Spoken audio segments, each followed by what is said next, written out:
Okay, so picture this. For a full 72 hours at the end of August, the most accessible president in modern history just vanished from public view. I mean, no press conferences, no events, nothing. Just radio silence from the White House. So let's dive into how 3 quiet days managed to ignite an absolute political firestorm online. And this wasn't just some quiet question being whispered in the halls of Washington. Oh no.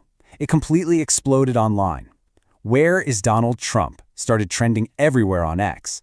And as you're about to see, the speculation it kicked off went to some pretty dark places. And it happened fast.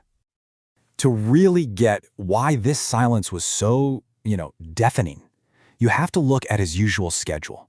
Just in August 2025, President Trump had 26 public engagements. 26. He was a constant presence. From these really long cabinet meetings to always talking with the press, the man was, for all intents and purposes, everywhere. And then he wasn't. Just like that. After this marathon 3-hour cabinet meeting where he took questions on, everything from global politics to Taylor Swift's engagement, the whole public schedule just stopped, wiped totally clean. Look, one day with no events might be normal. 2 days, that's kind of unusual. But by the time Friday rolled around, 3 whole weekdays had gone by with 0 public appearances for a president this visible. And that created a vacuum. And as we all know, the internet absolutely hates a vacuum.